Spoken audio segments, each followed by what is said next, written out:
Yes, yes, yes, yes, yes. We are back again. We are live. This is the Whole Dat Show. This is Abdalayini, Chelsea fan. It's been a weird week, but we'll talk about that and so much more. But first, let my co-host introduce himself. Yeah, man, we're back. This time we're live, which is good. Different scenery, which is good. So anybody tuning in, thank you. Yeah, what can I say? We won the final and we beat Southampton. And yeah, look forward to analyzing both games. Mainly the Southampton one, though. There's not really much that I need to say about the Carabao Cup final. But yeah, um, looking forward to it. Hmm. Yes. Now we will start off with last Sunday's Carabao Cup final. Obviously, both our teams were in it. In the preview, we both talked about what we thought was going to happen. I thought we were going to lose, but I didn't expect in that manner. I didn't expect the kids to be brought on. I didn't expect the generic NPCs to be brought on and to lose an extra time. I didn't expect school kids doing up GCSEs to be coming in and beating us. Um, as far as I'm concerned, Pochettino, hmm, what can I say about him that I haven't already said?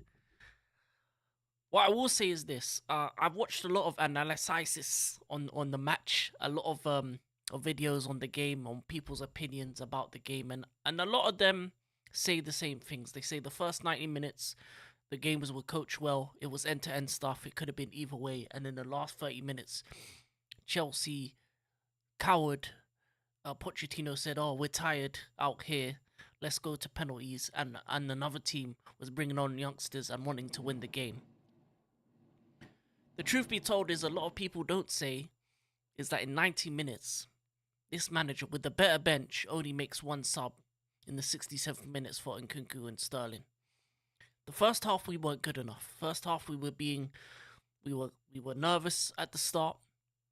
We had a lot of misplaced passes, a lot of bad play in the first half, and for me, our leaders weren't leaders. For me, at halftime, Sterling should have been taken off. I don't think he was doing anything the whole game, as far as I'm concerned. He's meant to be a leader, but he was acting like he hadn't been there before, even though he's won multiple trophies. Ben Chilwell was too busy fighting the kids, fighting Conor Bradley, than them doing up mad beef, than telling the kids, our kids, to calm down. Man was fighting kids. He should have been telling our kids to calm down. He was fighting their kids. Too busy tuning up smoke settings. Yeah. He was that older on the block. Yeah, exactly. You get it, exactly. Just come around, just messing with the kids for no reason. Uh, he ain't even comfortable in his own head. So, but the reality is this: I'm not enough is said about Pochettino and lack of subs in that game. We had the better bench. We had the players on the bench, the attacking talent to change the game to win it in 90 minutes. For me, that shows that he never wanted to win it in 90 minutes. In his mind, he always wanted to go to penalties. And that kind of mentality is not going to win you a trophy. There is no manager that wins in a regular basis in history that wants to go to extra time. They will exhaust every substitution possible to win the game.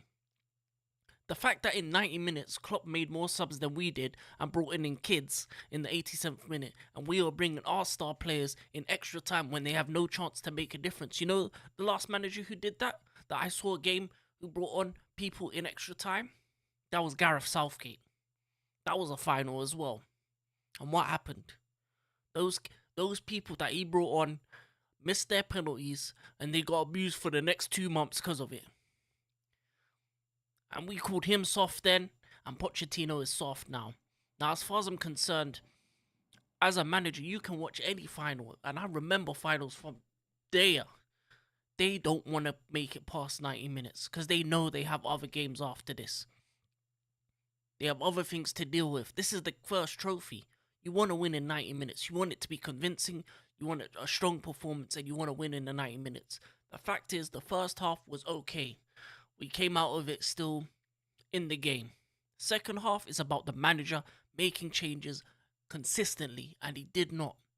He took too long to make changes, and when he did, he only made one and made another one in the 90th minute and made another couple in extra time when they, let's be honest here, extra time subs never work. When has an extra time sub worked? Unless it's been a goalkeeper for penalties. That's the only time I've seen it where a goalkeeper's come on for penalties and he saved a bunch of penalties because he is a specific goalkeeper that's good at penalty taking and your main keeper isn't. That's the only time. It hasn't worked. And for me, it shows the difference. Liverpool had leaders in Van Dijk and Robertson.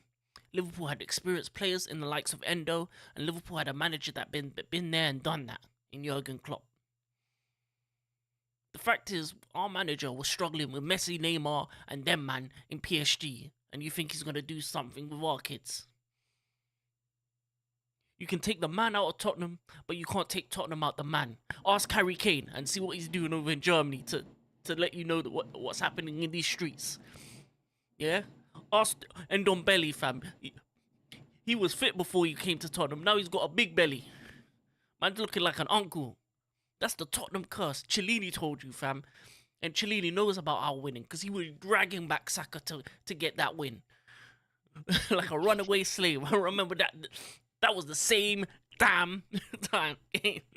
So, as far as I'm concerned, Pochettino didn't employ the dark arts, didn't have the tacticos to get the job done in 90 minutes, and didn't make the subs when necessary. He should have made them earlier, he should have made them consistently, and he should have freshened the squad throughout the 90 to win that game against a team that in extra time was way more inexperienced in terms of Premier League game time than us.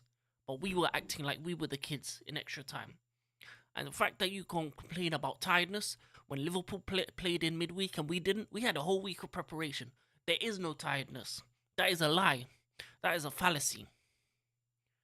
In a final, I don't give a damn if you're tired. You run until you can't run no more. I want you to be dropping on the floor at the end of the game after we won. So as far as I'm concerned, tiredness, that is lies. Because this is probably the same excuses he was probably using against the Leeds game, and we'll talk about that because that was a disgrace as well. We were lucky to get through that as well. But in terms of this Carabao Cup final, a lot of people have talked about the last 30 minutes. I don't care about the last 30 minutes. Extra time shouldn't be a possibility in the finals. Real winners win it in 90. Real Don Dada managers win it in 90.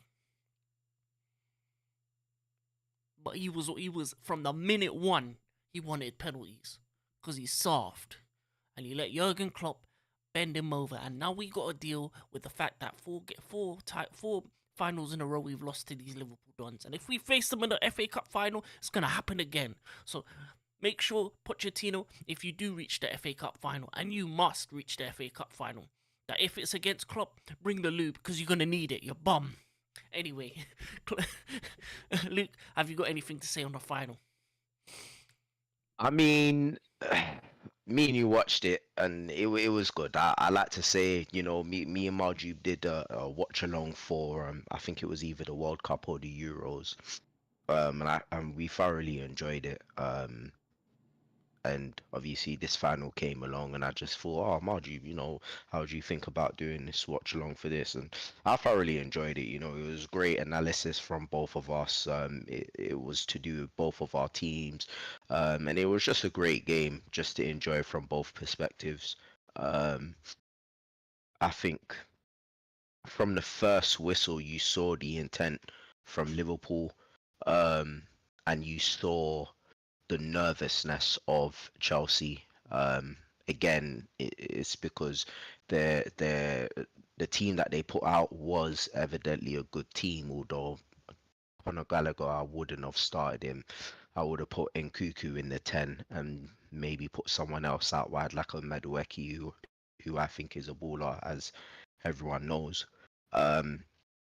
And for me, I just felt like Chelsea was just very nervous, which is understandable. You know, it's a new cup final for most of the players in there. They're inexperienced, and in that sort of situation, you need your leaders like the Sterlings, who's been there, done that, who has an actual legacy. He should be telling everybody, especially Ben Chilwell, should be telling everybody, calm down. And I was saying this in the pod, if they calm down and weather the storm in 10, 15 minutes, they'll be able to get back into the game.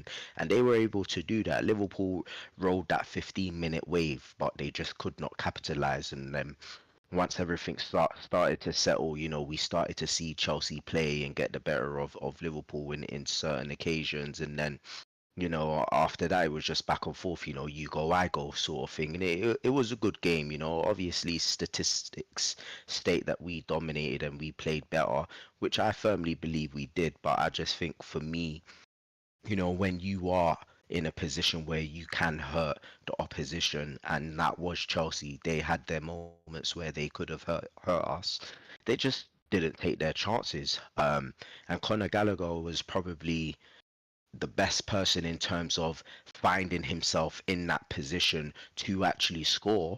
But granted, he was the worst person in that position because he just couldn't finish. And those were good quality chances that Chelsea had. Any other person in that situation, I don't know, like an Enzo or I can't even say Jackson, maybe an Nkuku, were in that position. 9 times out of 10, they would have bagged those goals and we would be sitting here with a completely different story. But ultimately, I personally feel that the match was won in 90 minutes with Virgil van Dijk's goal. He scored that goal. And it's evident that that goal should have stood because the exact same replica goal happened in the United match and it was given. Again, I say this all the time, clear biasy, not in the sense of Chelsea, but clear biasy in the sense of these refs just does not want Liverpool to win. But you know what? It is where it is because justice prevailed and we still managed to win anyway. So at the end of the day, I'm proud of my boys. I'm proud of the fact that they were able to perform in the final. And considering 2 years ago where we faced Chelsea in the two finals and how dead and boring it was, granted, our first 11 was actually a decent 11 2 years ago. Obviously, we've had bare injuries, so it was a lot. It was a lot more diluted in terms of the first team 11. But the fact that it was a fantastic game, I have to applaud both teams because you can clearly see that they weren't willing to. They weren't willing to have a boring match again like it was 2 years ago. So I'm happy about that. What I'm also happy about is the fact that knowing that Klopp brought on those kids, the quality didn't drop off. Normally, when you bring subs on, sometimes the quality tends to just decline, but the quality still maintained. And the more confidence those kids grew into the game, the more we started to see the level of talent that they are. And it just goes to show, me and Marju say this all the time, it's a system game. The Premier League football is a system error. Provided that you're playing that system in grassroots football all the way up into the under 18s, under 21s, the minute they get into the first team, they know exactly what to do. They know what their position is. And that's exactly what happened in that last 30 minutes. Those youth guys came in and they knew what was required of them. They knew what the expectation was. They knew what their positions were. And they went on the pitch and completely boshed Chelsea in a way that shouldn't have happened at all. And they grew into confidence, and you can clearly see that they grew into confidence because of the result against Southampton, which we will discuss later. But I'm proud of the kids. I'm proud of the fact that they didn't let the occasion get to them. They were able to deliver. And at the end of the day, Marju's right. For me, no manager wants to go to extra time. Liverpool's challenging all four competitions. Obviously, one's gone already, but they were challenging in all four fronts. Who the hell wants to go to penalties? Who the hell wants to go into penalties? No one does. Penalties is always a 50-50, and it's never really a decider on who the better team was. You could be the most shittest of performances, but you could still win due to penalties. That doesn't even it doesn't even say anything. So for me, I know Klopp didn't want to go into penalties, and I think personally he brought on those kids because he thought, fuck it, like what's there to lose? If we lose, then we lose. But I'm not having my team play a full 120 minutes of football, knowing full well we got a game against Southampton and another game again. Games are coming thick and fast. We've got 4 games in 9 days. 4 games in 9 days in March, and Pochettino wanted to drag us to penalties. It's ridiculous. It's absolutely ridiculous. The fixture congestion is a joke, and we see injuries left, right, and centre from every single team. And the fact that his intent was to push it to penalties is an absolute farce. And the thing is, by doing that, you're not only causing Liverpool a problem, you're causing your own team a problem because you had that full rest of 1 week, whereas Liverpool didn't. So technically, you should be fresh. We should be fresh due to match fitness, but you should be fresh in terms of rest.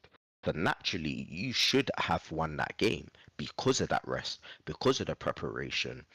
But the fact that he wanted to drag it out for that long, knowing full well that they have another match again with with an opponent who's sort of similar in terms of style of play in Leeds, which meant that they were going to be just as intense as we were. It's just crazy to me why Pochettino wanted to do that in the first place. I agree. I think the mentality was incorrect. I think he should have thrown the guns blazing straight away. He saw tactically that Chelsea in certain moments weren't in the game. Take certain guys off. Take Conor Gallagher off. Take Raheem Sterling off. If they're not delivering, put them on. The biggest mistake that Pochettino made was taking off Nicholas Jackson, because there was no focal point. There was, even if Nicholas Jackson was being pocketed by Van Dijk, sometimes you just need that striker up top as someone to distract the defenders, so that you have someone like a Nkuku or a Madueke cutting in or flying in the pockets or running the channels, so that you're stretching Liverpool's back line. But he didn't do that. He took off a target man to bring on some I can't remember who it was, but he brought someone on to then play a false nine with potentially Nkuku, I think. It just didn't make sense to me. It was a defeatist mentality. And that match, with all the preparation that Chelsea had, looked like he wasn't prepared. Or if he was prepared, then if the preparation was to take them to penalties, if I was Todd Bowley, I probably would have sacked him on that day. I probably would have, because there's no way a team like Chelsea can perform the way that they did in the first 90 minutes, and then in the last 30 minutes come up against kids and allow kids to dominate full-grown adult men like that.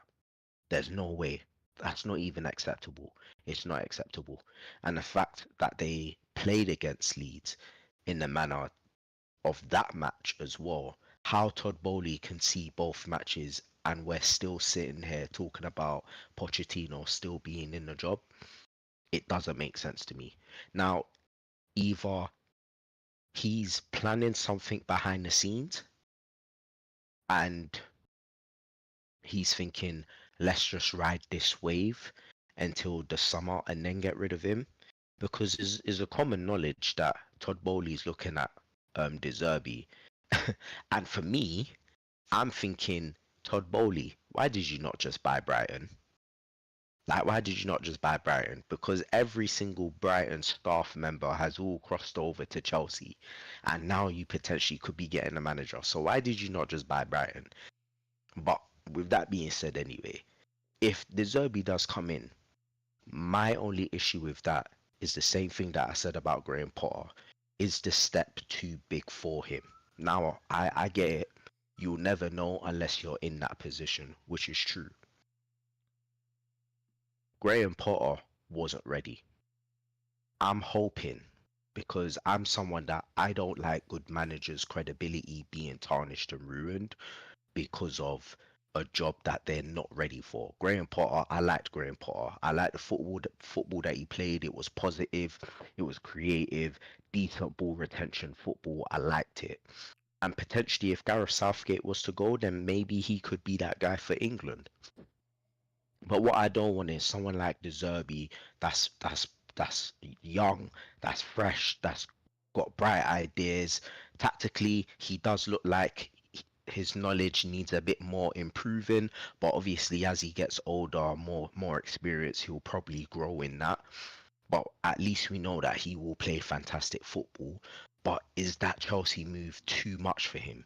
Should they be targeting someone like a Zidane that's credible, that's got the reputation, that's got the nationality, that he'll be able to galvanize the French dons that's in there as it is already? You know, is Luis Enrique at PSG? You know, is he gonna be available?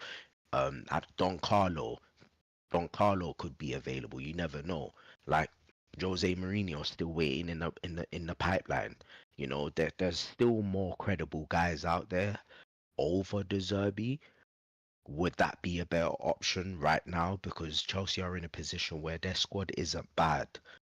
Their squad is actually good, and if anything, that match showed that their squad is good, and that match showed that they shouldn't even be where they are in the table. They should be top four, where I actually predicted them to be.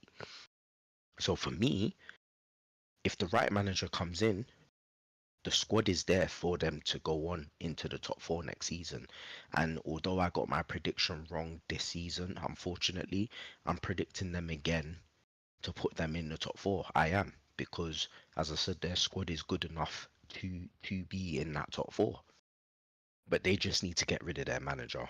I think if Chelsea had a different manager, you know, that match probably would have been, again, it would have been 50-50, or Chelsea probably would have snuffed us because of the amount of injuries that we got.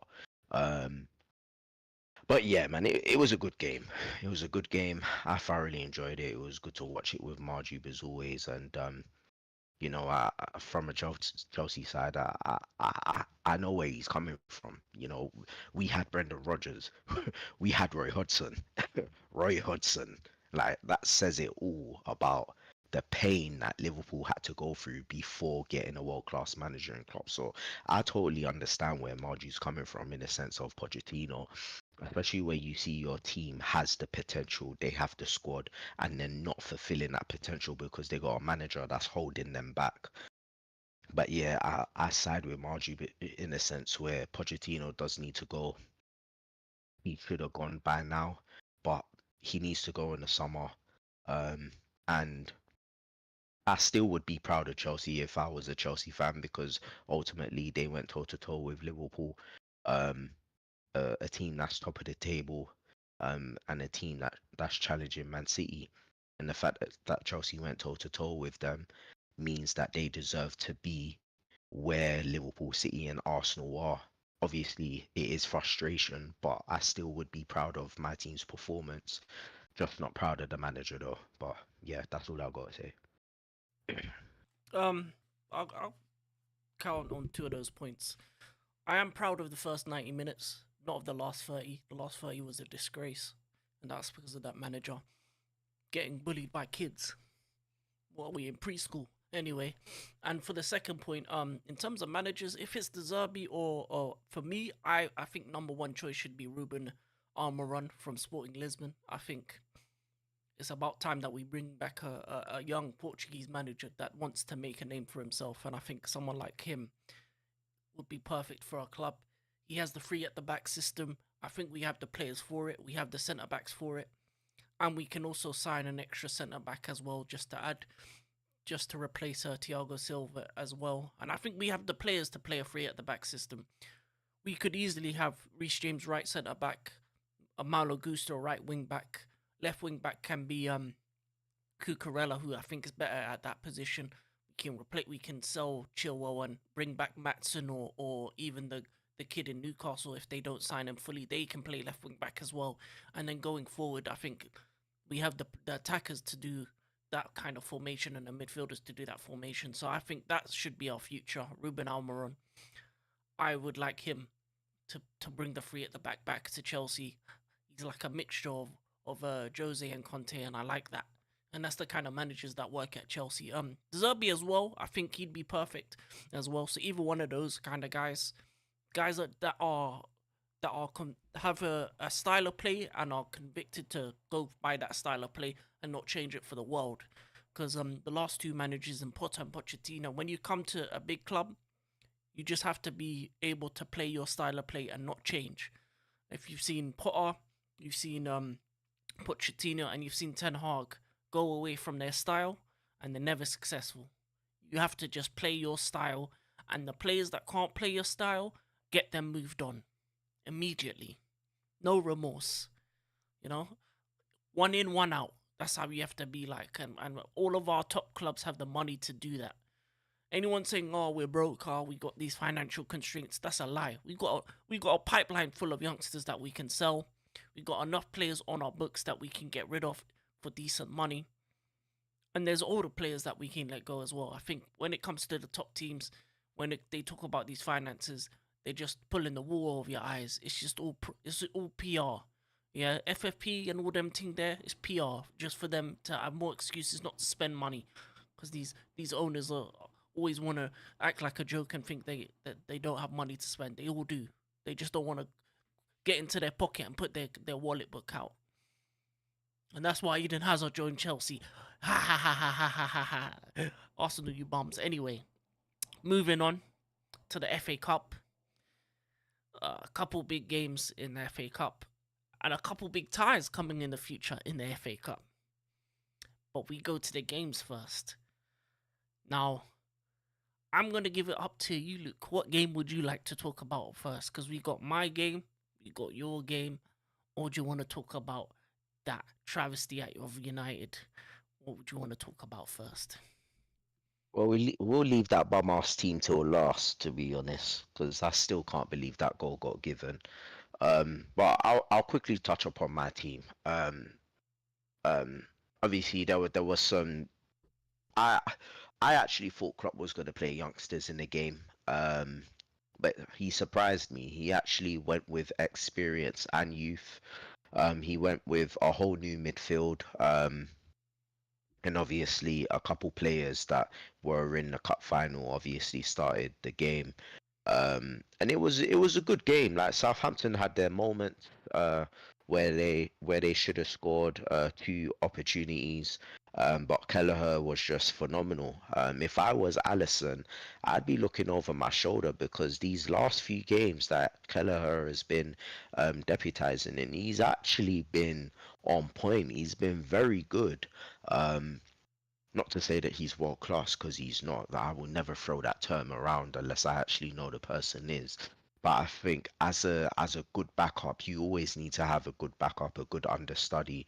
And there's a reason why he wants to leave Liverpool, because he knows he is good enough to be number one. And he's been showing it. So fair play to him, man. He's been fantastic. He's been fantastic. I can't say anything. He hasn't put a foot wrong. And when we've needed him to step up, he's delivered. In regards to the game, as I said, Southampton performed well, and Southampton showed why they're in the position that they are in the table, why they've been getting applauded in the Championship about the football that they've been playing, the possession rate, in terms of how they've been in the Championship compared to most of the teams across the Premier League and the Championship. They're actually, I believe, I saw a statistic that they were top three or top four in terms of their ball playing style, and evidently they were causing Liverpool problems, but Liverpool managed to just kick on, and we do what we do best: ride the wave, ride the storm, and if a team doesn't take their chances, we have killers that can capitalize. um Shout out to that youngster on the left. I think his name was Kumas, his last name was. That was a fantastic finish.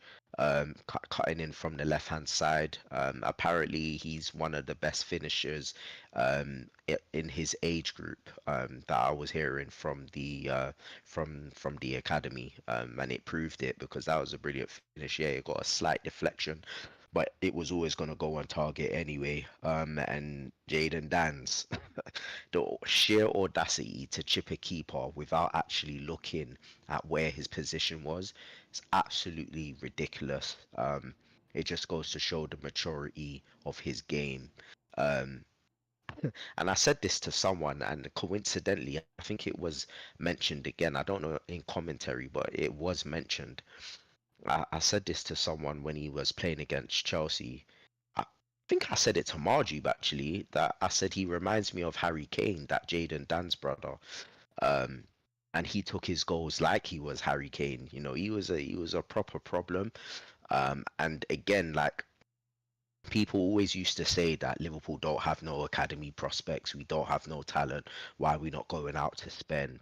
But again, this season has been such an audition of talent, young talent that we have.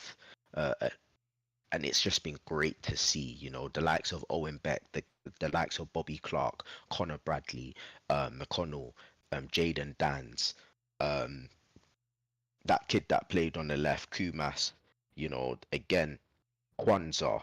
Uh, it's just been brilliant to see these guys stepping into the team and stepping up when our players have been injured. And if they were never, or if they're not going to get game time under a new manager, then at least we can cash in on them and actually get decent profit off them. But I don't think we should. I think we should utilize and keep the talent that we've got. We still got Sepp Vanderberg, who's been killing it in the Bundesliga. We still got Tyler Morton in the Championship, who's killing it as well. So we still got a couple guys to come back as well. So the future's bright.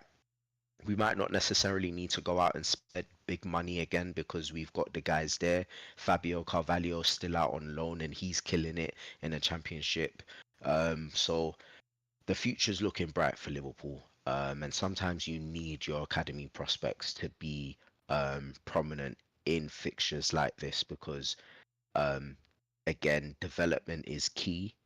And as I said, it allows your big players to gain the rest without having or seeing a drop off in class because they're used to the system. Um, so yeah, it was a fantastic game. And yeah, I can't complain. On to Nottingham Forest this weekend. Slobosly is back. Darwin Núñez is back. And it looks like Salah will be back for Man City, which will be very key. So yeah, that's all I've got to say. Fantastic win. Nice, nice, nice, nice.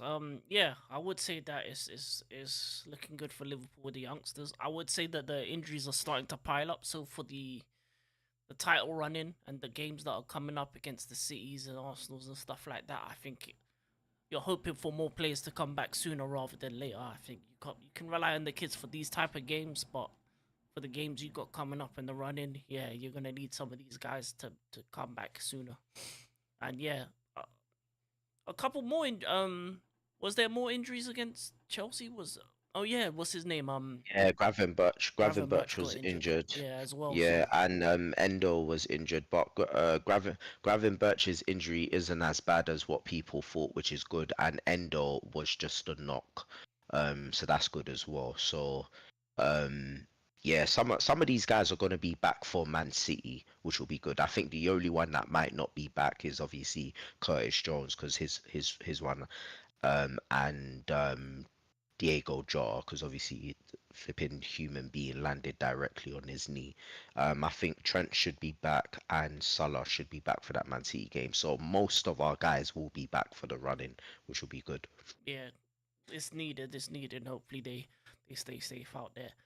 In terms of my game, yeah, my game against Leeds was wild. It was wild from minute one. Um, if there was any reason for Petrovic to stay number one, I think that first couple minutes showed why. Yeah. Sanchez just doesn't. I think he needs to be moved on in the summer. Personally, I think he just doesn't have that composure to be are number one, and I think as well, hella trains. Anyway, I think that that first 10 minutes was really nervy. Was really kind of like a shock to the system in terms of the way we played. I think after the 90 minutes plus extra time, or a lot of players were tired. This game against Leeds, we were tired. The same with Liverpool. They would have been tired. And in the first 10 minutes, Leeds gave us a shock. A bad ball into Chalobah by the keeper. Chalobah with a hospital pass into Casado. He gets swarmed by Leeds. And next thing you know, they scored. Keeper should have done better in terms of saving the chance. And for me, Petrovic needs to start next game and from now on for the rest of the season, in my opinion. I don't want to see Sanchez on the pitch again. He can go in the summer and bring me a proper keeper in the summer once we get a new manager in, because for me, yeah, Sanchez is just not good enough. But I would say with the Petrovic, I would say that he's shown that maybe he could be our future number one. Who knows? In terms of that was just what first 10 minutes, moments of madness. But then we got into the game. We showed some class, and the 2 goals we did score in that first half were absolutely beautiful goals. Great interplay with Mudryk, Sterling, and players of that ilk to get Jackson in. Jackson through the keeper's legs, and then the second goal, another bit of great interplay. Sterling cutbacks into Mudryk, and yeah. Great goal in terms of those two. But then we go into halftime 2-1 up. And then the problems start. Then the issues begin. We're big Chelsea. We're playing a championship side who Leeds, they're doing well in the championship. They're gonna get promoted. They look like they're top 2 right now. It's between them and I think Southampton in terms of teams. But what your game was against Southampton, right? It was, and yeah. You dispatched them. Yeah, with kids. And then our manager in the second half, I want to know what he said at half time. Because throughout the second half, we got worse. Throughout every substitution he made us worse. Every decision he made us worse. And we were very lucky to even win that game. Terrible defending for their second goal. And for most of that second half, I felt as though Leeds was going to win the game. For most of the second half, I thought Leeds were going to be the one to come with the 90-minute dagger. Luckily, Conor Gallagher decided to learn how to turn and shoot. Poor goalkeeping. He learned because he didn't do that in the Carabao Cup when he had the chances there. I don't know. Maybe he did some shooting practice because that's what he needs. Because he ain't no gunman.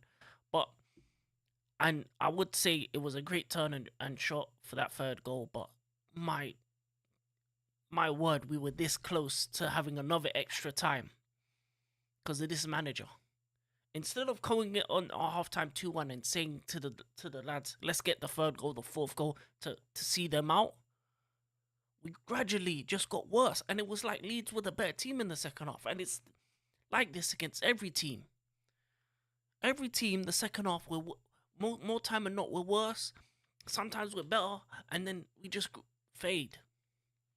And for me, as I've said, most games this season, we've came into halftime either drawing or winning. But we've lost most games and drawn most games this season. 25 games in the league, or like ridiculous amount of games in the league. Drop points, 15 games, whatever. And it just was another bad performance in the second half, and we were just lucky, and we're surviving out here. I'm happy to get through to the next round of the FA Cup because we got an easy tie. We got Leicester at home, another championship side, so you better win. Get us to semis, back to Wembley. But apart from that, man, I'm just not excited. For me, the rest of the season doesn't matter, in my opinion. I don't think we're finishing in the top 8. I think 10th is probably the highest we're going to finish with this manager. I think we just focus on the FA Cup for the rest of the season and try and win that. And hopefully that gets us Europa League. If you win the FA Cup final, FA Cup, you get Europa League. That's the only way we're going to get Europe, because this manager doesn't know what he's doing. And now we got Brentford away. And they're going into it fit, ready. Ivan Tony, man's doing the comeback tour. Obviously, man got recalled from the bid he did. Obviously, when he came back, man was saying he was doing a prison sentence and that. He's a free man now. He's scoring goals, and he's gonna be licking his lips because the one thing that we are terrible at is anything in the air, corners, headers, anything like that. He's gonna be lapping that up. All Brentford are gonna be doing is booting it in the box, whippies, corners, all sorts. And Ivan Tony's gonna be munching. So FPL, if you need a striker, get Ivan Tony because he's eating this weekend. Unfortunately, I can't afford him because I got Haaland, and we don't even want to talk about what Haaland did this midweek. Him and him and him and De Bruyne were limbering up for United. Sure. That was ridiculous. Man, man scored 5 goals, 4 assists from De Bruyne. Hopefully they got more goals for the weekend because I need to see that. Yeah, because we will be there watching that. But yeah, it's gonna be a long weekend. It's gonna be a long weekend. But we move to the final game we talk about today.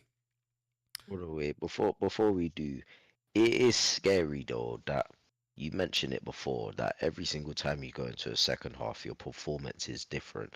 I actually do wonder what he is saying to them because you guys are clearly doing your bit in the first half, Yeah, but in the second half, your performance drops. So clearly, it's a mentality thing. So I actually want to know what he's saying. It's just scary, and that whole match. If Petrovic does not start the Brentford game, I really am surprised because Sanchez is supposed to be a good ball playing goalkeeper. He was that at Brighton. That's the reason why he was getting lauded the way that he was at Brighton. You guys have obviously brought him in, but the decline in his ball playing ability was so evident in that game that I don't get why he started, knowing full well that Petrovic didn't really put a foot wrong against Liverpool. And let's be real, you're a goalkeeper. It doesn't matter if you do 120 minutes. It doesn't matter. Your stamina is not going to get affected. Now I get he wanted to do rotation, but if you know that your main man performed in a cup final, you do not drop him for someone that hasn't actually played a single game since I don't know when. If anything, if you're going to do that, play Sanchez against the likes of like a Luton or like a Palace who you know that you're going to be dominating 90% of the time.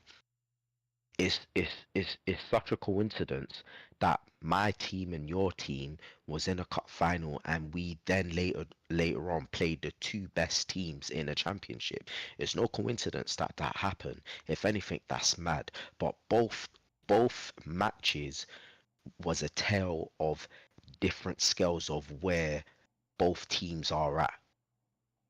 We played kids, but yet we still managed to dispatch them.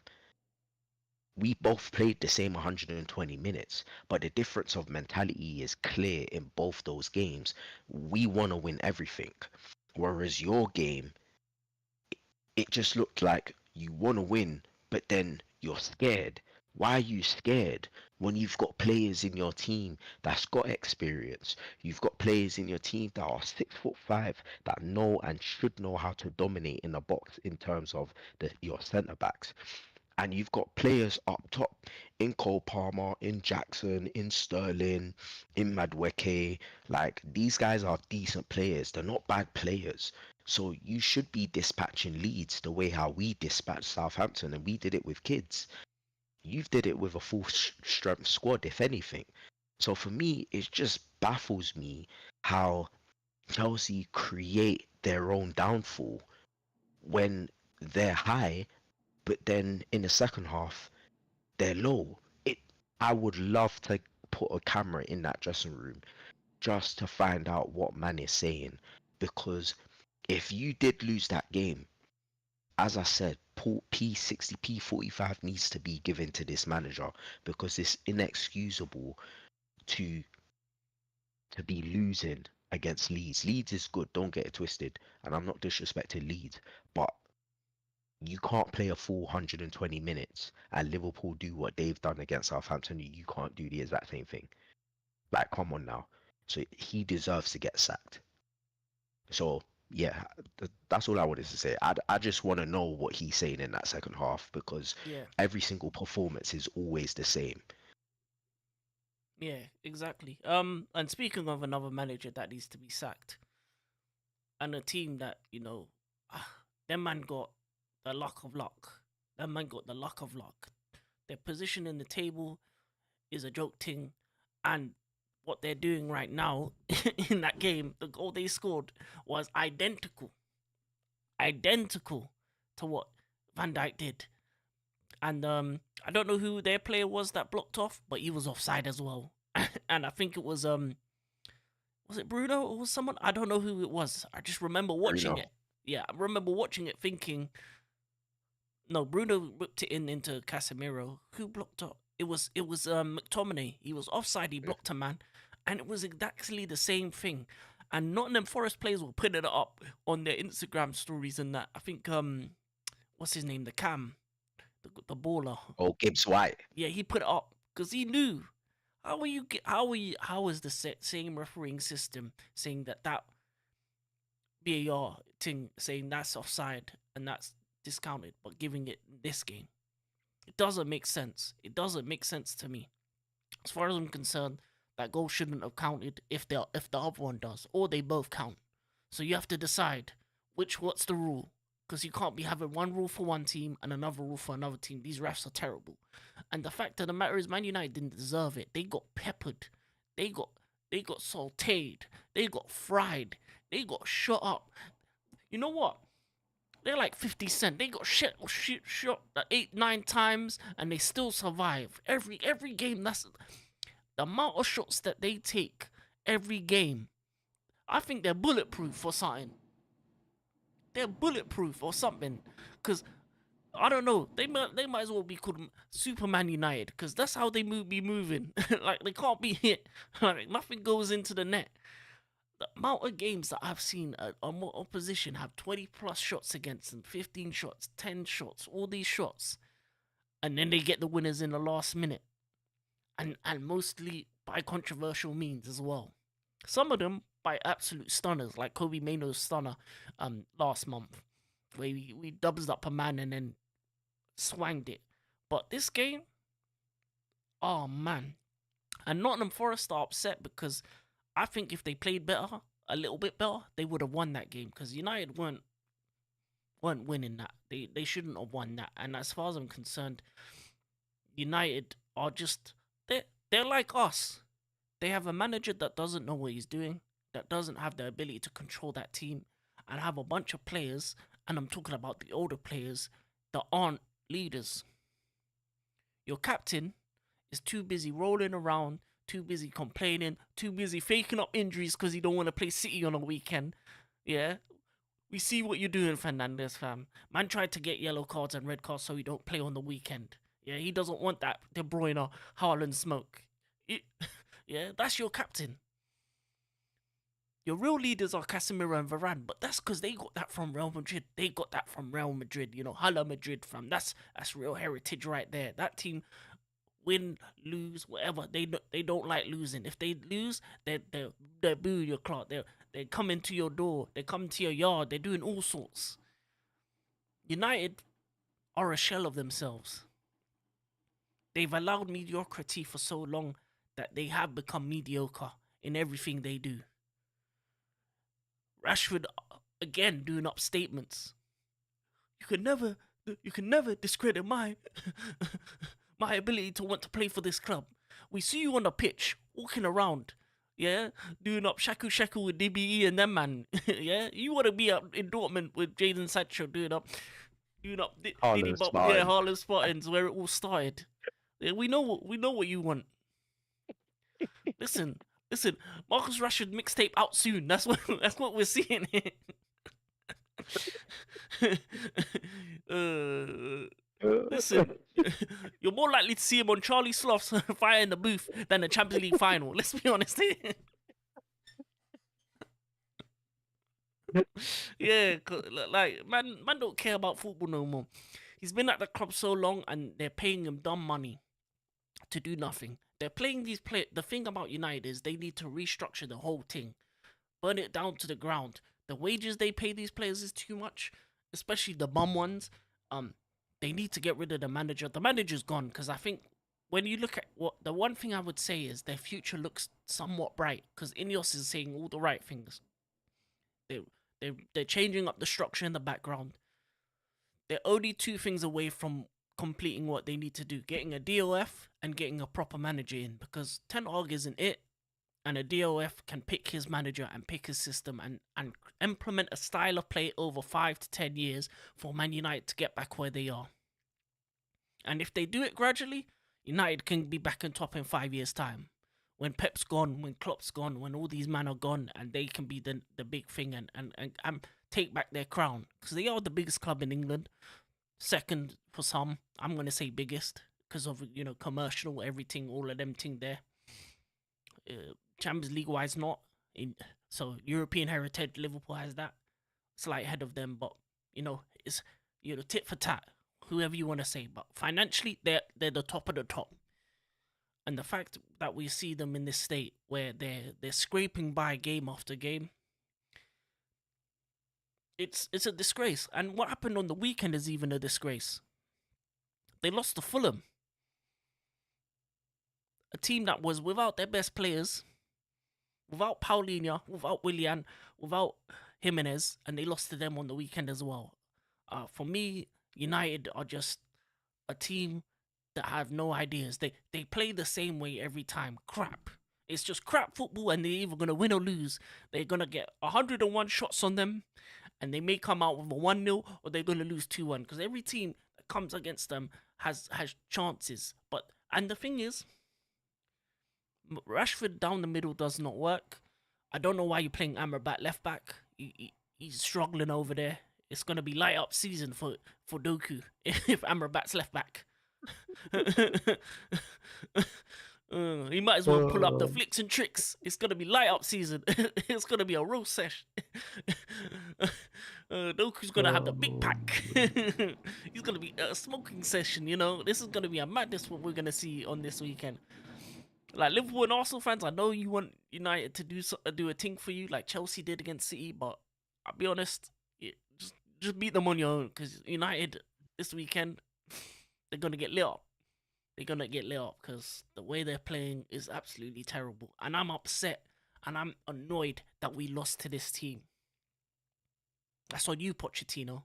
Pochettino out, Ten Hag out, and yeah, that's about it. Anything you want to say on the Man United game and Man U? I mean, Man United are moving like pro clubs. Like, if you play pro clubs, you know what I mean by that. Like, United are just moving like pro clubs, bro. Like, just very jammy, no style. Their defense ain't trying to put enough foot in. The passes can't string two passes together. Their leaders ain't stepping up. Like, it's just jammy. They're just a jammy team that are fortunate to get themselves in positions where they shouldn't even be there. Mala Origi was rolling back the years. Like, he should have bagged still. I'm not gonna lie. Even Tyrell and Wani should have bagged as well. Still, them man were having their United's defense on skates still. But again, we say this countless of times. If you don't take your chances, then evidently the next team will. Granted, that goal shouldn't have stood, but I'm not gonna talk about that goal because it would just infuriate me, especially where Liverpool had theirs disallowed and should have won it in the 90. But it is what it is. I just move past that now. But for me, I just feel like United are just they're just lucky. They're just very lucky. I can think of so many teams that are playing much better than them and have not got the results that they should have got, and United are still in a better position than they are. I can think of so many teams, and you cannot look no further than the fact that United have conceded 100 goals. 100 goals they've conceded. That alone should tell you how bad they are, but still manage to get themselves in a position where they are. You can only ride your luck for so long before eventually you're just gonna come crashing down. Maybe that moment is against Man City, or maybe that moment is against Liverpool, because Liverpool do play against United, I think at the back end of March or in April, and that's gonna be at home at Anfield. So either you get slapped up by Man City this weekend, or you get slapped up by us. Either way, a slappage is coming, and you're gonna be holding one very soon because you can only ride your luck for so long. But yeah, ultimately they're in the next round. You know, fair play to them.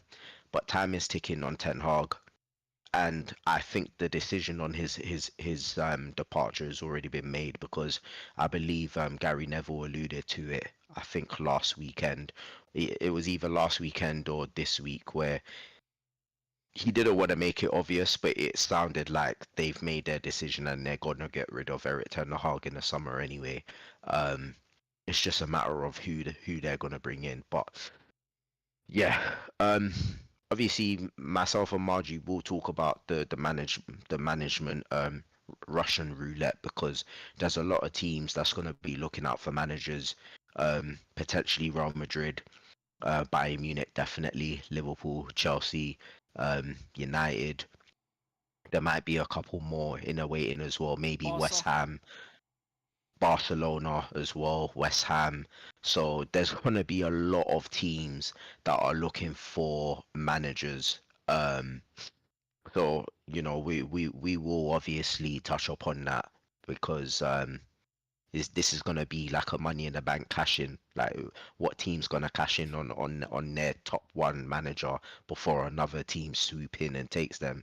Obviously Liverpool's is obviously priority is Alonso, but their second on the list is Ruben Amorim.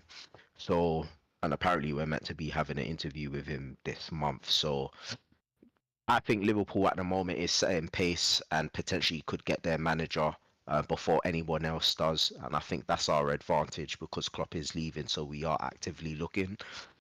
Anybody else who's looking for a manager needs to up their game right now because, as I said, managers are on the market, and if you don't get your number one choice, you better hope that that second choice is just as good as number one. So yeah, but yeah, Man United, you're gonna hold a slap in. I made sure that I put Haaland back in my FPL, and Kevin De Bruyne was already in there anyway. So I'm looking to come and collect. So these men need to.